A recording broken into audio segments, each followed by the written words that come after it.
lo que se denomina una máquina de estado finito. Esto significa que el sistema puede estar en un número finito de estados. Este es el modelo en el que se basan el sistema y las pruebas. Cualquier sistema en el que se puedan conseguir diferentes salidas con la misma entrada, dependiendo del estado que pasa el sistema, es un sistema de estado finito. Y un sistema de estado finito se suele representar mediante un diagrama de estados. ¿Bien? Entonces, en este caso, lo que hace es representa las distintas acciones y los distintos estados por los cuales tiene que atravesar el sistema o puede atravesar el sistema, de manera tal después de asegurarse de hacer pruebas respecto de cada una de estas condiciones, ¿sí? Entonces, acá en este caso, este era el ejemplo del cajero automático donde yo podía ingresar 2 o 3 veces la tarjeta, ¿bien? ¿Qué es lo que tiene que hacer el sistema? Si me tiene que tragar la tarjeta, si me tiene que dejar acceder a la cuenta, qué es lo que tiene que ir sucediendo a partir de las distintas condiciones. De nuevo, esto es una forma de estructurar el estado interno, en este caso, el estado interno del sistema con las distintas acciones que se pueden hacer en cada uno de los distintos estados, de manera tal de poder hacer pruebas después con esto. ¿Bien?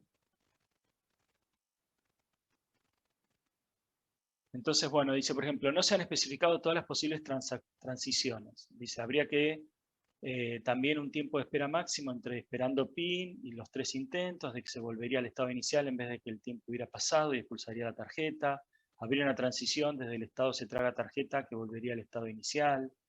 Dice que no se han especificado todos los eventos. Habría una opción cancelar desde esperando PIN los 3 intentos. Y dice que el estado de la cuenta dice que el estado de acceso a cuenta sería el inicio de otro diagrama de estados que mostraría la secuencia de estados. En realidad, acá lo que está haciendo al describir esto que está acá, lo que va planteando también es, te va forzando a hacer como un análisis, en cierto modo es una prueba que vos estás haciendo respecto de lo que vos venís estructurando para con tu sistema, de qué tipo de situaciones se podrían dar y qué tipo de acciones podrían suceder con el sistema. Y también puedo, a partir de acá, viendo esto, decir, bueno, pero ¿qué pasa si mi sistema queda en este estado? Se traga la tarjeta de alguien. Bueno, ¿qué tiene que hacer después? ¿Se cierra el cajero? ¿Cerramos el banco? ¿O preparamos el sistema para que esté otra vez disponible? ¿Bien? ¿Qué pasa después de que estoy en este estado un tiempo X determinado? ¿Bien? Entonces, estas son situaciones que por ahí viéndolo gráficamente, es como que te da a entender de que cuando tu sistema llega acá no tiene planteada una vuelta. Eso podría ser que esté mal planteado el caso de uso, podría ser que tengas que analizar qué es lo que puede llegar a suceder. Bien, también vos podés cruzar esto contra lo que tenés escrito en el caso de uso como para asegurarte de que esté como corresponde. Entonces, bueno, son distintas formas que te fuerzan a revisar lo que venís haciendo, poder validarlo con el usuario, poder hacer algún tipo de prueba interna de aseguramiento de lo que vos venís planteando, y después sobre esa base construir y hacer pruebas para cuando efectivamente tengas el sistema armado y empezar a asegurarte que se van cumpliendo las distintas condiciones. Bien.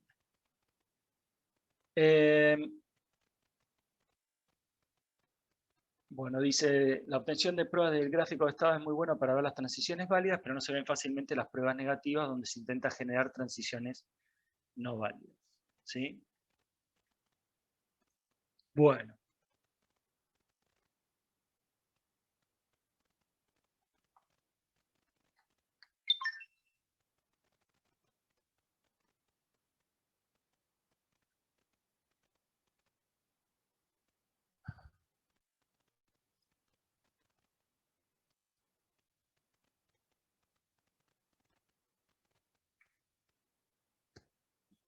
¿Ustedes se acuerdan lo que era un caso de uso?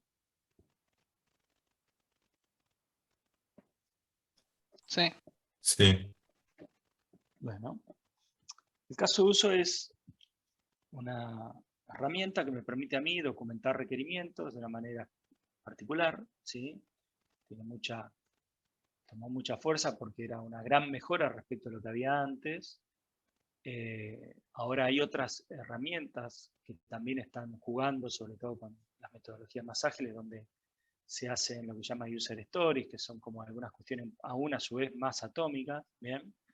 Pero la ventaja del caso de uso era que, entre otras cosas, como era una unidad completa de ejecución de mi sistema, me permitía a mí evaluar mi sistema como en burbujas, si yo no quería, como unidades lógicas, atómicas, que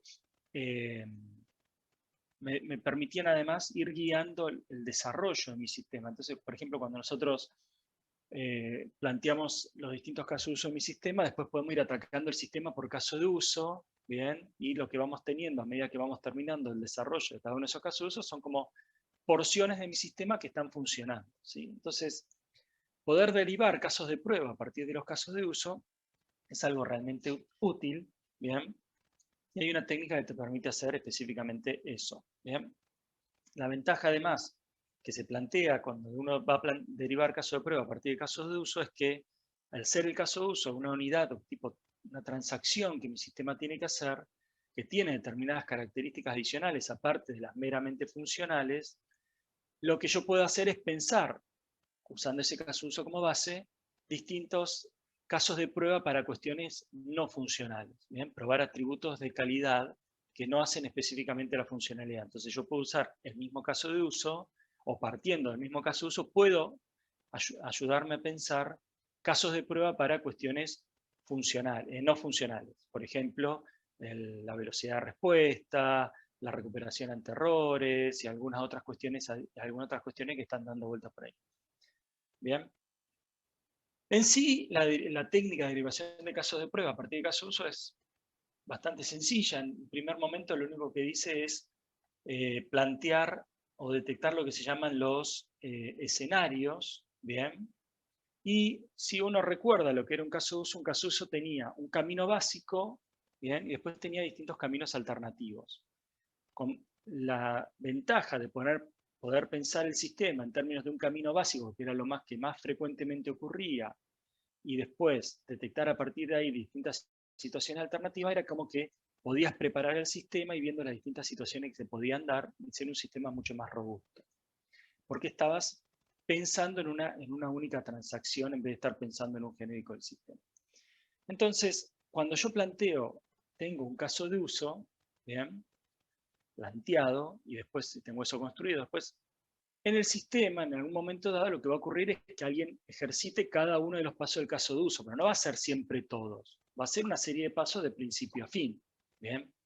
Esa serie de pasos de principio a fin podría ser cualquiera de los caminos del caso de uso. Podría ser el camino básico, podría ser un poquito el camino básico, saltar en una alternatividad y después continuar, ¿bien? O terminar el caso de uso. Entonces, dependiendo de cómo estuvieran los distintos caminos, podía ocurrir distintas acciones.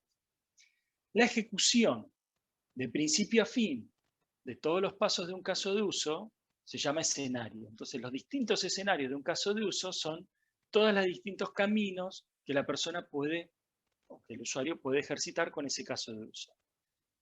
Otra forma de plantear un caso de uso sería decir como que es una colección de escenarios. ¿Bien? Entonces, la técnica de determinar casos de prueba a partir de casos de uso lo que te dice es, a partir de un caso de uso, lo primero que tenés que hacer es plantear los distintos escenarios, los distintos caminos de principio a fin que pueden llegar a ocurrir en un caso de uso. ¿Bien? ¿Se entiende esto? Sí, sí. Bueno, acá hay un ejemplo y dice, Profesor.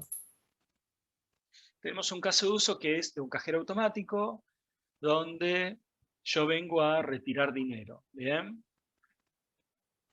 Dice, el camino básico es que viene la persona, ingresa la tarjeta, el sistema valida la banda magnética de la tarjeta para ver que sea una tarjeta del banco, le pide a la persona que ingrese el PIN.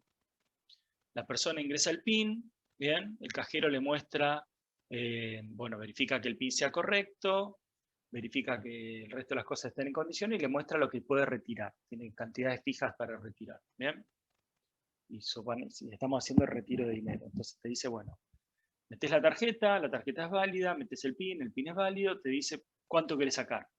Vos decís cuánto querés sacar, el sistema se fija que tengas plata suficiente en tu cuenta para hacer ese retiro, el sistema se fija que haya plata suficiente en el cajero para hacer ese retiro, el sistema se fija que no se hayan cumplido algunas de las otras condiciones, como por ejemplo que no haya sacado más de X plata en el día, ¿bien? Agarra, te da el dinero y hace una serie de registros como para asegurarse que la plata, vos ahora sabes, tu cuenta bancaria sabe que sacaste dinero, el cajero sabe que hay menos dinero, etcétera, etcétera. Termina el caso de uso. Entonces el camino básico es, vengo, meto tarjeta, meto PIN, elijo plata, saco plata, me voy al bar a comprar una cerveza. ¿Bien? Los caminos alternativos que pueden llegar a ocurrir son que vos ya habías estado en el bar tomando cerveza y entonces en vez de poner la tarjeta del cajero pusiste la tarjeta del Jumbo, ¿bien? ¿Sí? Si no es una tarjeta del banco válida, el sistema te dice, te expulsa la tarjeta y te muestra un mensaje. Termina y vuelve a arrancar todo. Que pusiste una tarjeta del banco, pero pusiste la contraseña o el PIN y el PIN es incorrecto, ¿bien? Pero no solo eso, sino que además es incorrecto y es la primera o la segunda vez que te estás equivocando, ¿bien? En cuyo caso te dice, che, trata de nuevo, y te da un mensaje, y te deja probar de nuevo, y no, y si la otra opción es que yo meto el PIN, es la tercera vez que me equivoco, me muestra un mensaje, se come la tarjeta, y termina el caso de uso, ¿bien? Suponiendo que entré, efectivamente, tarjeta OK, PIN OK, el cajero no tiene plata, ¿bien? O sea, era un viernes y voy a las 12 de la noche en vez de haber ido más temprano, el cajero ya está vacío, no tiene más plata, me muestra un mensaje, ¿bien? No tengo plata y termina. Si hay plata en el cajero, pero yo no tengo suficiente plata en la cuenta para retirar, me muestra un mensaje, termina. Si yo ya vine varias veces y ya saqué el máximo, que en este caso era de 100 pesos al día, me dice ya no puedes retirar más, termina, ¿bien? Y si no, que en cualquier momento yo podría decidir cancelar. ¿Bien? ¿Qué son cada uno de estos? Cada uno de estos son los caminos alternativos que podrían llegar a suceder. ¿Bien? Entonces tengo un camino básico y 7 caminos alternativos que podrían suceder. ¿Bien? Para armar los casos de prueba a partir de casos de uso, lo que tengo que hacer es plantear los escenarios. Los escenarios los voy a plantear de la siguiente manera. Típicamente voy a tener tantos escenarios como caminos alternativos, más un escenario por el camino básico. Entonces tenía un camino básico y 7 caminos alternativos, en este caso tengo 8 escenarios. El escenario 1 dice el retiro de dinero satisfactorio, que es lo que se ejecuta, el camino es el camino básico. El escenario 2 dice la tarjeta no es válida, que es lo que se ejecuta, el camino básico y la desviación en el paso 1A. El escenario 3 me dice que el PIN es incorrecto y quedan intentos, camino básico y 2A. El escenario 4 es PIN incorrecto y no quedan intentos, camino básico 2B. El escenario 5, el cajero automático no dispone de fondos, camino básico y la desviación en 3A. El 6, cuenta insuficiente, 3B. Se ha alcanzado el importe de retiro máximo de 100 pesos, camino básico y 3C. Y se cancela el retiro, camino básico y asterisco A. Bien, o sea, en cualquier momento puede ocurrir eso. ¿Sí?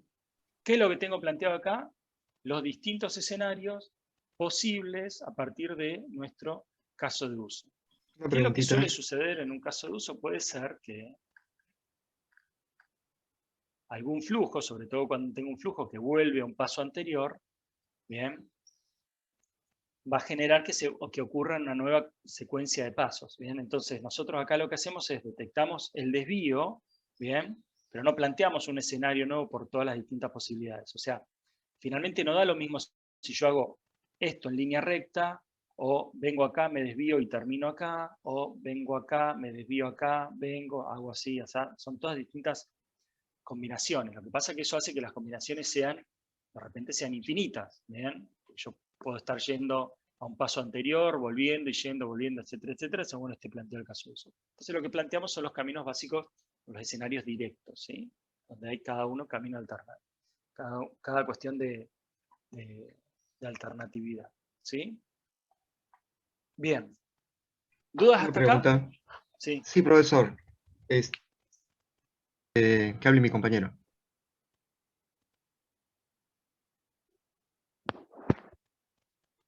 ¿Hay alguien que quiera hacer una pregunta o no?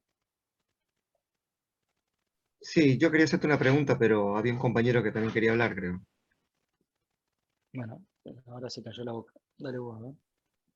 Bueno, no te había entendido, o sea, sí la lógica, pero no como habías escrito la tabla en cuanto a camino básico y 1A. ¿No sería el 1A solamente, o el 2A, o el 2B? No, ¿Por porque qué el pones? sistema siempre arrancás del camino básico, digamos. ¿Bien? O sea, vos venís ejecutando el camino básico hasta que entrás en el camino, el 1A, digamos. Sí, correcto, entendido. O sea, si vos, también vos podrías ser más explícito en en los pasos. Entonces, si el caso de uso este tiene 3 pasos, vos acá podrías poner 1, 2, 3. Acá podrías poner paso 1, 1A. Paso 1, paso 2, 2A. Paso 1, paso 2, 2B. Paso 1, paso 2, paso 3, 3A y así. Bien, pero entonces poniéndolo así es como que simplificaba un poquito. Gracias, profesor. Bien. Habiendo hecho esto, lo siguiente que tenemos que hacer es armar lo que se llama la tabla de válido-inválido, bien, que es una tabla en la cual yo voy a tener cada uno de los escenarios como fila y después voy a poner columnas que van a corresponder a las distintas cuestiones que el sistema va a evaluar, bien, las distintas condiciones que el sistema va a evaluar para que se ejecute cada uno de los distintos escenarios. ¿Bien? Entonces armo esta tabla, ¿sí?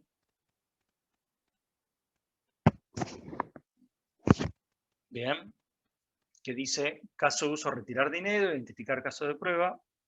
Tengo la tabla de los distintos escenarios. Yo acá voy a poner cada uno de los escenarios. Esta parte es sencilla. El resultado esperado también es sencillo porque es el resultado del escenario. Bien. Y después voy a poner distintas columnas para representar las distintas condiciones que mi sistema va a evaluar. Bien. Entonces, la primera condición que el sistema va a evaluar es que la tarjeta sea una tarjeta válida, tarjeta del banco. ¿Bien? Entonces va a evaluar la tarjeta. La segunda condición es el ingreso del PIN. ¿Sí? Va a evaluar que el ingreso del PIN sea el correcto. Después va a evaluar que haya fondos en el cajero automático, va a evaluar que haya fondos en la cuenta. Bien. Va a evaluar el monto de el i-retiro, no me acuerdo.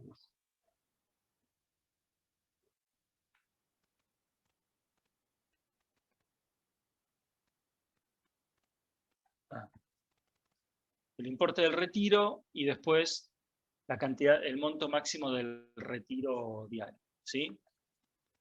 Bien. Esta tabla que estoy haciendo acá, lo único que está haciendo es planteando en términos de si se cumple o no la condición, bien, a los fines de poder, de nuevo, estructurar un poco las condiciones para después poder armar los distintos casos de prueba.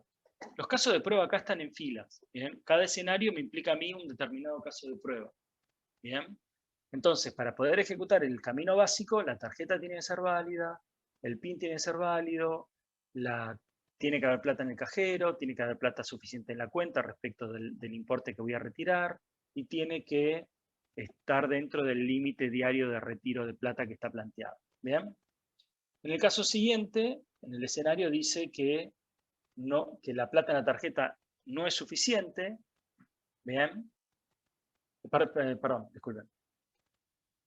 El escenario 2, que la tarjeta es inválida, dice que la tarjeta que yo coloco no corresponde al banco. Bien. En cuyo caso ninguna de estas condiciones va a aplicar, porque da lo mismo esto, porque no voy a llegar hasta acá. ¿Sí? En este caso, el PIN incorrecto, la tarjeta va a ser válida y el PIN va a ser incorrecto, pero quedan intentos. Bien. El resto de las condiciones no las va a evaluar, o sea, da lo mismo. Bien. En este, el PIN es incorrecto y no quedan intentos. ¿Sí? Fíjense que esto finalmente acá es lo mismo, solamente que hay otro factor que está jugando, que es la cantidad de intentos. Bien. Y acá, ¿qué es lo que hace el sistema? Acá dice que el cajero no dispone de fondos suficientes y fíjense acá hay una cuestión importante. La tarjeta es válida, el PIN o los intentos del PIN es válido, bien.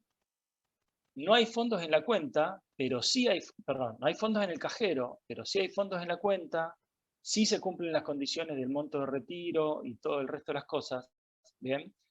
Acá es importante porque como yo quiero asegurarme que estoy probando correctamente, no, siempre cuando yo estoy probando condiciones, por lo inválido tengo que asegurarme de probar una sola condición, porque si no, no estoy seguro de cuál es el criterio que está tomando mi sistema, porque me puede ser que falle, pero en realidad está fallando por la condición que no es la que yo quiero, ¿bien? Entonces, para probar que efectivamente no hay plata en el cajero, me tengo que asegurar que el resto de las condiciones sí sea válida, ¿bien? Acá cuando dice fondo en la cuenta insuficiente, tiene que haber plata en el cajero, ¿sí? Y solamente tengo que cumplir con que no hay fondos en la cuenta, ¿bien? Se ha alcanzado el máximo de retiro diario, tiene que haber, todas estas condiciones tienen que ser válidas y esta no, o sea que ya retiró antes más de 100 pesos, ¿bien? O hasta 100 pesos, ponele, ¿sí? Y después se desea cancelar el retiro y si bien esto ocurre en cualquier momento, acá lo plantea como que es en cualquier momento dentro de determinadas condiciones, ¿sí? Profesor, ¿qué dijo que era IRET?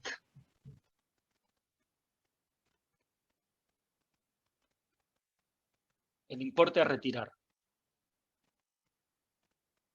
En este No es lo caso, mismo. el importe a retirar no está jugando realmente, ¿sí? Está puesto porque es un valor de entrada que juega contra los fondos a retirar en la cuenta, ¿sí? Cuando armamos las condiciones no van a ser siempre solamente en función de lo que la persona ingresa. También van a depender acá otras cuestiones como cuestiones que son así o el estado del sistema. Por ejemplo, independientemente de lo que vos quieras retirar, si el cajero no tiene plata, ¿sí? Vos no vas a ingresar que el cajero tiene plata o no. Vos entras al cajero, pones tu tarjeta, pones tu PIN. Esos son datos que vos podés ingresar al sistema. ¿Bien? Ahora, si el cajero tiene plata o no para darte, es algo que no depende de un ingreso que vos haces. No basta, no hay un dato en la pantalla que dice elija si el cajero tiene o no plata. Entonces eso es una condición interna del sistema. Como el sistema la va a evaluar, tiene que estar ahí como una condición, como una columna, para asegurarnos de que eso se tiene en cuenta. ¿Se entiende? Cuando estemos armando cuando estemos armando esto, muchas veces vamos a jugar en las columnas con datos que se van a ingresar, ¿bien? Y datos que ya van a existir, ¿sí? El saldo en la cuenta, o sea, que tenga suficiente plata en la cuenta para hacer el retiro, va a estar en función de algo que no tiene nada que ver con si yo en este momento quiero retirar, qué es lo que estoy queriendo hacer, qué es lo que estoy queriendo hacer ahora. Pues no es una elección si tengo o no tengo saldo. Eso ya es un valor que tiene que estar. Entonces, lo pongo como una condición que el sistema va a evaluar, pero no va a ingresar. O sea, en la pantalla yo no ingreso el que tengo saldo en la cuenta o no. Yo en la pantalla ingreso, quiero retirar 100 pesos. Si después tengo o no tengo 100 pesos, es algo que el sistema va a tener que determinar. ¿Bien? Claro, pero lo tengo que ingresar al menos, obvio. No, pero vos ingresás lo que vos querés retirar, no ingresás lo Claro, que tenés en la cuenta. ¿Bien? Entonces, yo lo que quiero resaltar es esto. No piensen que las columnas son todos datos que voy a ingresar que van a estar en la pantalla. ¿Ok? O sea, las columnas no son datos que yo ingreso exclusivamente. Las columnas son cuestiones que el sistema tiene que validar. ¿Bien? bien, condiciones, claro. Sí, sí. El sistema tiene que validar eso para que se ejecute en un camino alternativo. Ahora, no necesariamente eso corresponde con un dato que yo ingreso.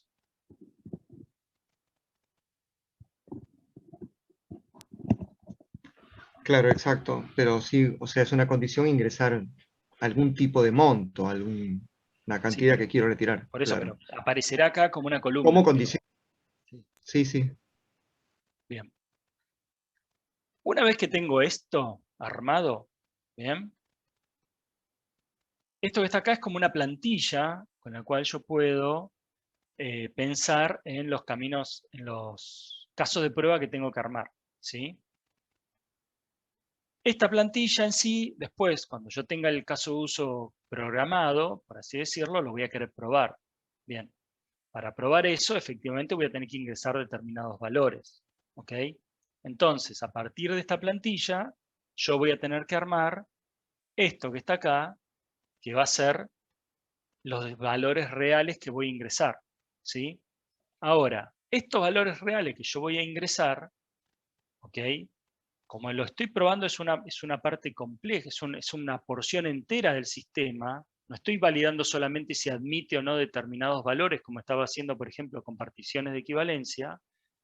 Esto requiere un análisis mucho más profundo, una preparación mucho mayor, ¿sí?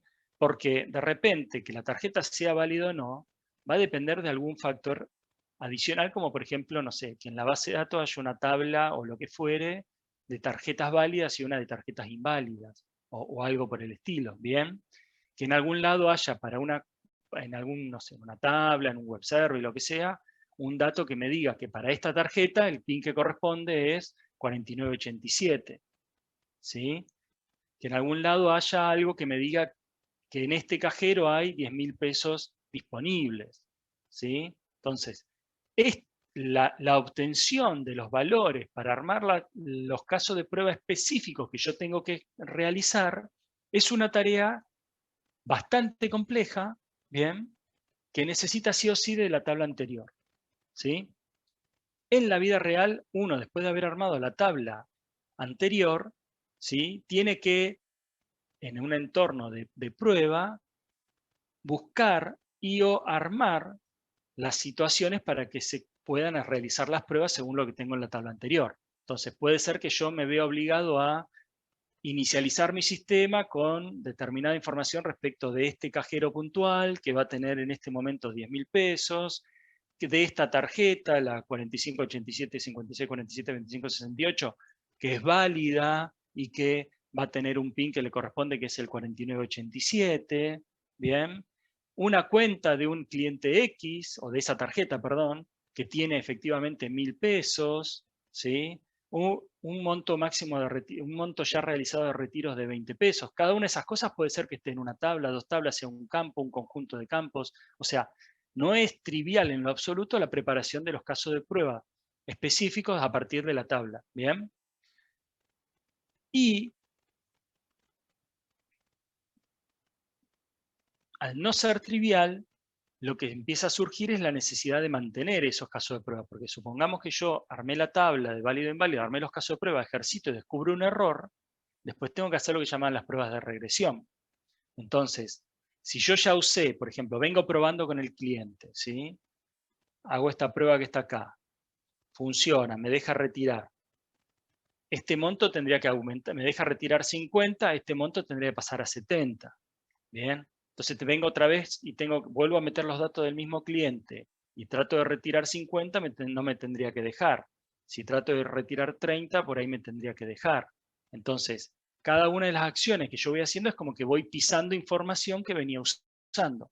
Entonces surge acá la necesidad de empezar a contar con algo, o con scripts, o herramientas, o lo que sea, que me permitan a mí rearmar los casos de prueba con determinada celeridad a los fines de poder, una vez que detecté un error, terminé de hacer todos los casos de prueba, informé, corrigen, vuelve, poder ejercitar los mismos casos de prueba haciendo lo que se llama las pruebas de regresión. Bien. Entonces, cuando estoy haciendo pruebas de más alto nivel, como son estas pruebas donde estoy probando todo un caso de uso con sus distintos caminos alternativos, la complejidad para hacer dichas pruebas empieza a crecer bastante. ¿Sí? Bien. ¿Se entiende hasta acá? Sí, sí. Sí, sí, sí. ¿Prueba de regresión qué sería? Espera que me corto las venas y te respondo. Pruebas de regresión es el proceso mediante el cual, a partir de una modificación en el sistema, cualquier modificación, sea una modificación a partir de una corrección de errores, por un proceso de testing, sea una modificación a partir de una corrección de errores a partir de algo que salió y detectó el cliente, sea una modificación en el sistema a partir de un cambio en los requerimientos, sea una modificación en el sistema a partir de la implementación de una nueva funcionalidad, ¿bien? Yo vuelvo a probar todos los casos de prueba, ¿bien? Para detectar si había habido un error, si ese error se corrigió, pero además si, en particular, no se agregaron errores nuevos. Bien, entonces prueba de regresión es la actividad en la cual yo vuelvo a ejercitar todos los casos de prueba del sistema para detectar que no haya habido modificaciones indeseadas y que se hayan corregido las cosas que se tenían que corregir. Insisto con la determinación a partir de situaciones donde no hay, puede ser que yo pruebo el sistema, no detecto ningún error. Bien, sale. 2 años después vuelve y me dicen, che, tenemos que hacer un cambio acá por X motivo. Bueno, perfecto, hacemos el cambio. Cuando vamos a probar tenemos que hacer las pruebas específicas para el cambio que se hizo, pero también volver a ejercitar el sistema con todos los casos de prueba que habíamos hecho antes para asegurarnos de que a partir de ese cambio no se volvieron a introducir errores nuevos. Entonces, prueba de regresión es esa actividad. ¿Quedó? Sí, gracias. O sea, es tanto más complejo que el anterior todavía. O va a implicar mayor esfuerzo. Lo No, tenés no, o sea, automatizado. depende. Si lo podés automatizar, mejor, pero no siempre podés. Prueba de regresión es esa actividad. Bien.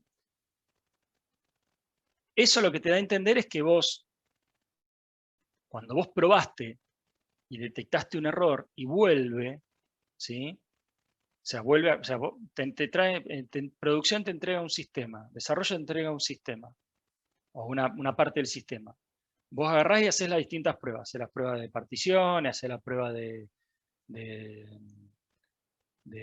tabla de decisión, haces la prueba de casos de uso, detectás algún error, se lo devolvés para que corrijan. ¿Bien? Entonces vos tenías 72 casos de prueba, encontraste un error en el caso de prueba 71. Se lo devolvés para que corrija, vuelve corregido, ¿sí? Uno podría estar tentado solamente a volver a probar el caso 71, solamente. El tema es que tenés que probar todos, porque puede ser que a partir de la corrección que hicieron, en ese error que se detectó, hayan introducido errores nuevos. Entonces yo me tengo que asegurar que que lo que antes no había detectado error, siga no teniendo error. ¿Bien? Entonces, prueba de regresión es volver a probar todo. ¿Sí? No es que la prueba de regresión en sí sea molesta. El proceso en sí es un proceso que conlleva todo eso. ¿Bien? No es que porque tenga nombre de repente sea más esfuerzo. El esfuerzo en sí es el mismo. Tengo que volver a probar todo. Y lo importante es que no es solamente cuando hay un error, sino que cuando hay modificaciones en el sistema por cualquier motivo. ¿Bien? Resumiendo, sería una comprobación ¿Cómo? de que sigue funcionando todo. Resumiendo, sería una comprobación de que sigue funcionando todo. Claro, pero al hacerlo con los mismos casos pruebas de antes, vos lo que te asegurás es de que estás, o sea, hacer la misma prueba que antes, con los mismos valores, todo, tiene la ventaja de que vos ya sabés que antes lo había pasado ese caso de prueba. ¿Bien? Entonces estás siendo mucho más específico en respecto a lo que estás probando. Decís, bueno, esto antes pasó, ¿bien? Que siga pasando, o sea, que pasó en el sentido de que está ok, digamos. Que siga estando ok, ¿bien? Que en cierto modo implica, o sea, reutilizar esos casos de prueba te ahorra repensarlo, digamos. Por eso los casos de prueba después, o después no, los casos de prueba suelen ser artefactos importantes del proyecto, que hay que mantenerlos, ponerlos en gestión de cambios, gestión de la configuración, todo eso, hay que administrarlos, ¿sí? Y por eso cuando yo recién les decía respecto de esta cuestión de tener que armar los casos de prueba para probar determinadas condiciones, tenía un esfuerzo necesario, o sea, muchas veces uno tiene que armarse scripts para poder generar la información y volver a regenerarla a partir de que tiene que hacer las pruebas de regresión. ¿Bien? Porque si yo antes probé con esta tarjeta, tengo que volver a probar con esa tarjeta. ¿Sí?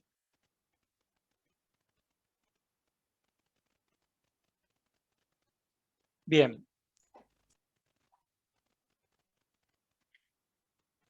Acá habla entonces, además de caso de prueba de especificaciones complementarias, la idea acá es probar atributos de calidad. Recuerden que los casos de uso me hablan a mí de funcionalidad, pero por las características que tiene el caso de uso son un buen lugar para ir resaltando los atributos de calidad. O sea, yo quiero que el sistema me permita a mí sacar dinero en X tiempo, ¿sí? En no más de, no sé, 40 segundos. Quiero que el sistema detecte la tarjeta errónea en no más de X tiempo, o lo que fuera. Quiero que el sistema no tenga problemas, no entregue plata cuando hay errores de comunicación. Quiero que el sistema sea lindo, quiero que el sistema sea rápido, quiero que sea robusto, quiero que sea fácil de mantener. Son todas cuestiones que no tienen nada que ver con la funcionalidad, ¿bien? Y que también hay que probar, ¿sí? El caso de prueba, al ser esa unidad atómica, nos permite a nosotros pensar en probar los atributos de calidad, teniendo en cuenta además que no siempre las cuestiones de los atributos de calidad tienen el mismo impacto en todos los casos de uso. Entonces, por ejemplo, en un sistema de venta online, donde yo tengo la posibilidad de ir navegando entre los distintos productos, consultar el precio, agregarlos al carrito, qué sé yo, puedo tener ahí un mínimo de seguridad, pero a la hora de querer hacerle el pago con la tarjeta, cerrar la transacción, voy a querer tener, la cuestión de seguridad va a estar más en cuenta, ¿sí? Entonces, distintos casos de uso. El primero sería el caso de uso de cargar valores al carrito y el segundo caso de uso de pagar efectivamente. El segundo caso de uso tiene mucho más importancia el tema de la seguridad, ¿bien? Entonces, ahí habrá que hacer más énfasis respecto del otro anterior. Bueno, como eso se puede plantear de esos términos, también podemos armar y pensar ahora casos de prueba para atributos que son de calidad. ¿Bien? Bueno, entonces plantea lo que sería, por ejemplo, una prueba de carga. Las pruebas de carga son un tipo de prueba en las cuales yo intento de ver dónde están los límites de mi sistema. Por ejemplo, en el caso de rendimiento, yo decir, bueno, a ver cuántos actores simultáneos, cuántas transacciones simultáneas se banca mi sistema. Y entonces voy haciendo pruebas, ¿sí? Voy haciendo pruebas y voy definiendo los valores. Ahora, esas pruebas que voy haciendo y esos valores que voy definiendo, no es que los voy pensando ahora lo que se me ocurra. Típicamente, para hacer este tipo de prueba, yo ya hubo un proceso en el cual yo ya definí la arquitectura, el arquitecto ya estuvo jugando acá, entonces ya sabemos que nuestro sistema va a tener que soportar en algún momento hasta determinados valores y ya lo construimos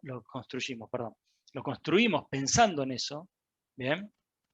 Entonces, las pruebas que voy a ir haciendo, con las pruebas que voy a plantear acá, ya van a estar relacionadas con lo que ya estuvimos hablando con el arquitecto en su momento. Entonces, por acá lo que dice, bueno, ¿cuántas estaciones de trabajo? Un solo cajero que haga las transacciones en menos de 20 segundos.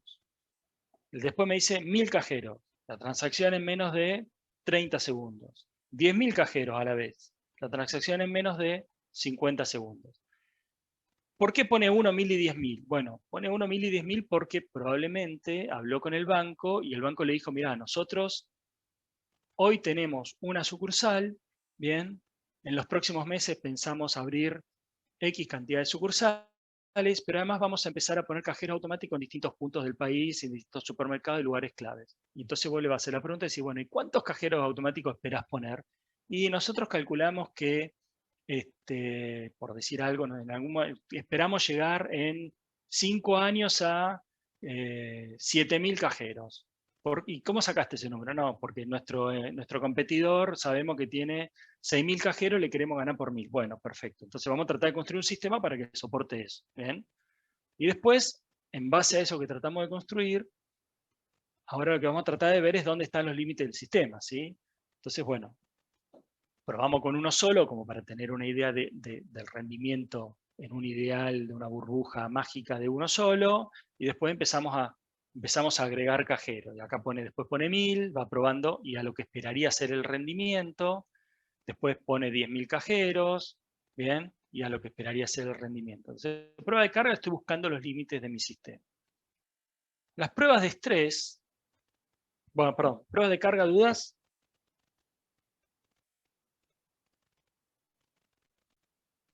En las pruebas de estrés, No, de lo mi que estoy parte viendo ninguna. es el comportamiento del sistema. ¿Dijiste ninguna o tengo una? No, ninguna, profesor. Okay. No, no, ninguno. En las pruebas de estrés, lo que voy a tratar de hacer es, habiendo determinado los límites, empezando a detectar situaciones no frecuentes de mi sistema, y lo que trato de ver es cuál va a ser el comportamiento cuando ocurran estas situaciones no frecuentes para que el comportamiento sea lo más, digamos, elegante posible, que no queden las cosas mal, ¿bien? O sea, que por ahí haya cuestiones más raras, ¿bien? Pero que igual el sistema quede en un estado aceptable, ¿bien? Entonces, por ejemplo, acá lo que está haciendo es, dice, bueno, voy a probar siempre con 1000 cajeros automáticos, que es un buen número, en este caso, ponele, y plantea distintas condiciones. Entonces dice, 2 cajeros que piden acceder a la misma cuenta, ¿sí? Estamos los dos tratando de acceder a la misma cuenta, ¿qué es lo que el resultado esperado? Dice, bueno, se ponen en cola, entonces primero se hace una, después se hace la otra. Después dice 1000 cajeros trabajando de manera simultánea, pero no hay comunicación con el banco, entonces, bueno, ¿qué es lo que se espera que suceda? 1000 cajeros simultáneos, hay un corte a mitad de camino, digamos, a mitad de una transacción, ¿qué es lo que se espera que suceda? ¿Sí? Otro tipo de prueba de estrés podría ser, bueno, si el límite máximo va a ser 10.000 cajeros, bueno, pruebo con 10.000 cajeros, pero en vez de hacerlo durante un minuto, lo hago 1000 cajeros durante 20 minutos, por ejemplo, por decir algo. Entonces, bueno, veamos qué es lo que pasa con el sistema, cómo es que, en parte es ver cómo es que se rompe, digamos, ¿bien? Para tratar de interpretar qué hacer y a partir de ahí tal vez pensar distintas situaciones. Entonces, la diferencia entre pruebas de carga y pruebas de estrés es que en las de carga es como que estoy tratando de encontrar los límites y en las de estrés estoy forzando esos límites, ¿bien? Es decir, qué es lo que va a suceder cuando haya situaciones particulares. Lo que sirve, o sea, esto que está acá, típicamente son pruebas que me va a ayudar el arquitecto a pensar, ¿bien? El arquitecto del sistema, a partir de lo que entendió de cuál era la arquitectura definida para el sistema, los valores límites, etcétera, etcétera. No son datos que yo invento, sino que son datos que en algún momento se averiguan, ¿sí? Por ejemplo, si yo quiero hacer un sistema para la inscripción de alumnos de la facultad, yo podría agarrar y decir, bueno, ¿cuántos alumnos tenés en la facultad? ¿Bien? Para empezar, como para saber, ¿sí? Con qué frecuencia, cuántos alumnos hay por mesa, por ejemplo, en la parte de inscripción. La facultad tiene, no sé, 10.000 alumnos, pero en las mesas suele venir el 30%, entonces estamos hablando de 3.000 alumnos, ¿sí? Entonces tratar de construir un sistema para que en determinado momento acepte picos de 3.000 alumnos tratando de inscribirse. Ah, pero fíjate que cuando hacemos la inscripción, todos los alumnos se reinscriben, entonces puede ser que en algún momento potencialmente haya hasta 10.000 alumnos tratando de inscribirse a cursado. Son distintas situaciones que uno tiene que ir evaluando, típicamente estas son cuestiones arquitectónicas, entonces entra a jugar el arquitecto y después uno trata de construir el sistema para dar soporte a eso.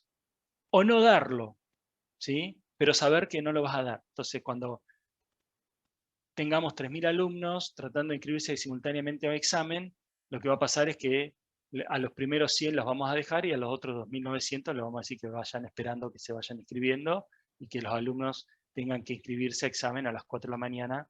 No nos vamos a preocupar por eso. Es una decisión que tomamos nosotros cuando construimos este sistema. ¿Bien?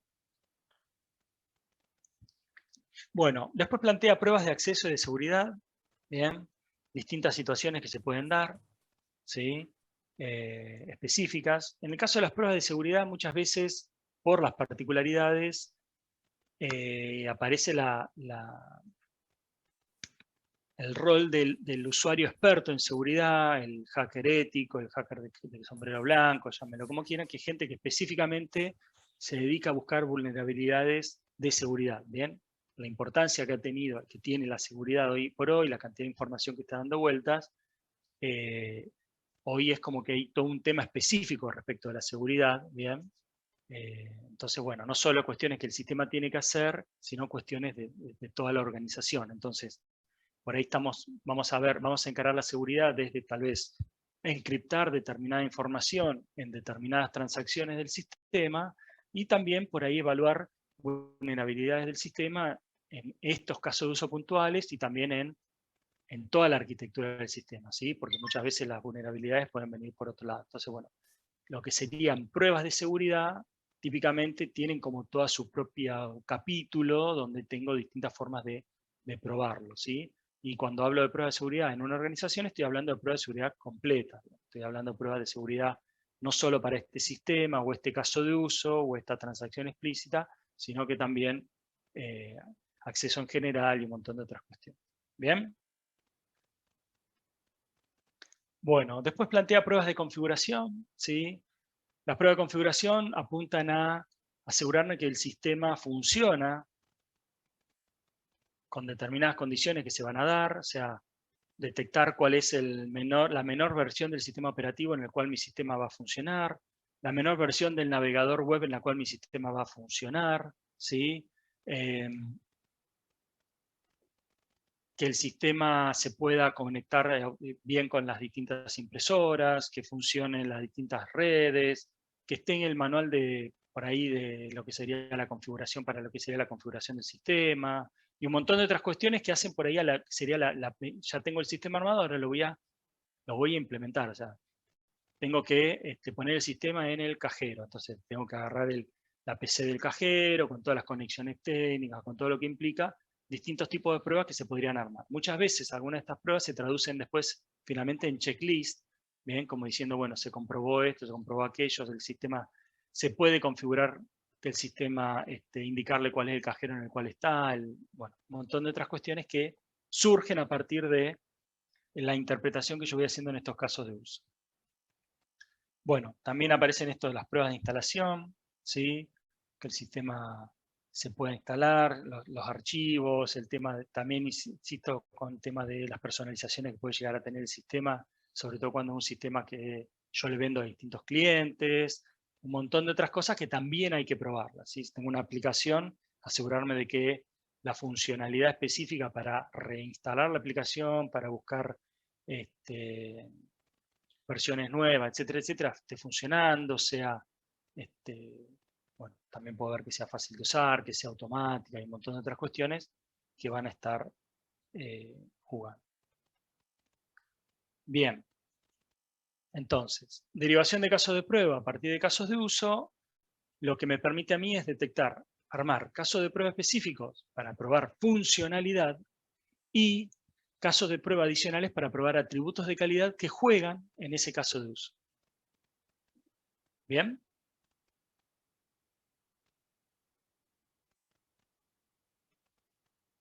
Perfecto.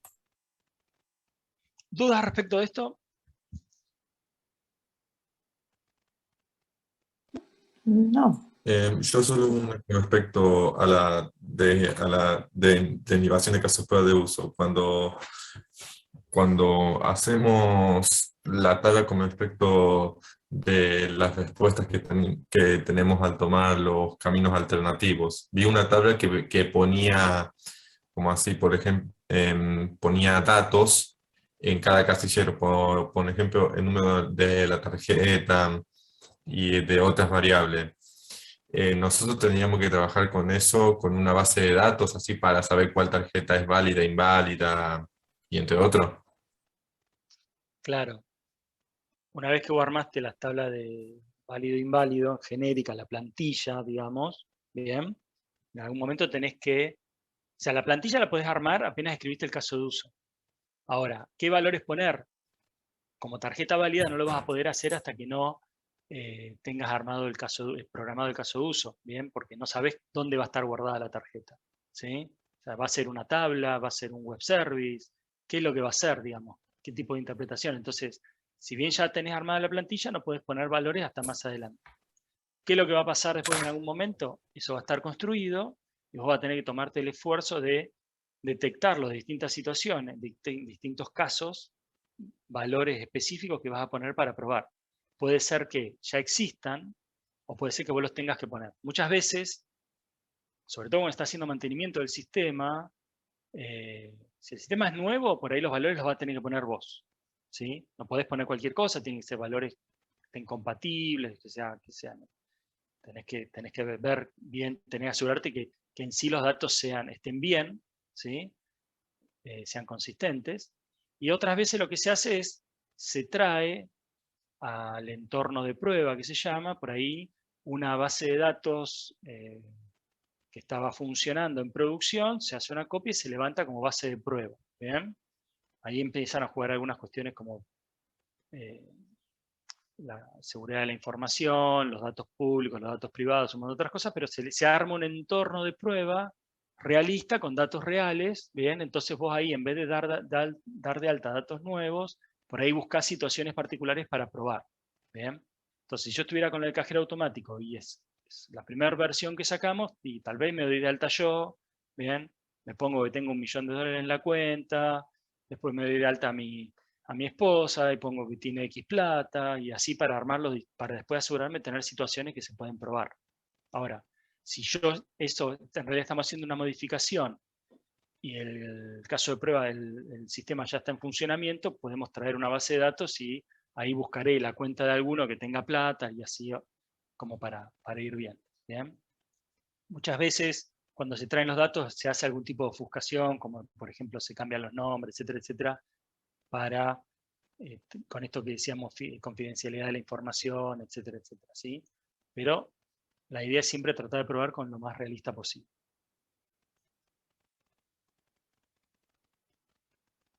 Bien, gracias.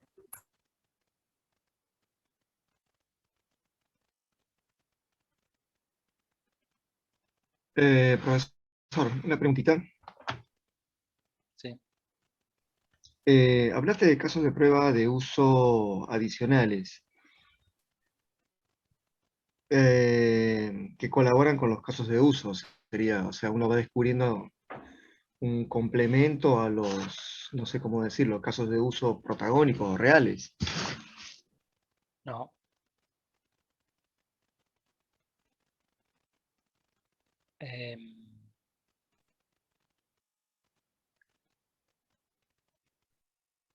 Lo que yo dije fue que cuando vos estás analizando el caso de uso, ¿bien? Sí,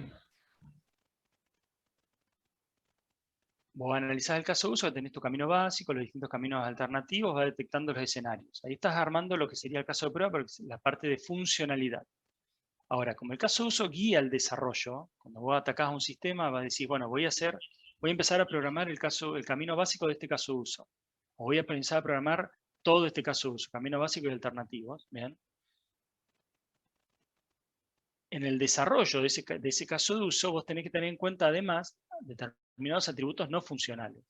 Por ejemplo, este caso de uso tiene que ser seguro, más seguro. Este caso de uso tiene que ser fácil de usar. Este caso de uso tiene que ser rápido. Este caso de uso tiene que ser distintos factores no funcionales que van a estar jugando ahí.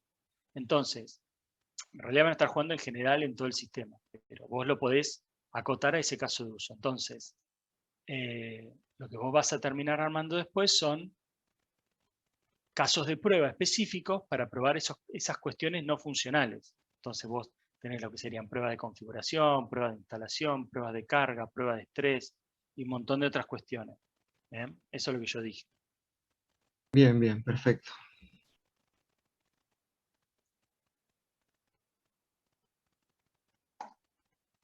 Bueno,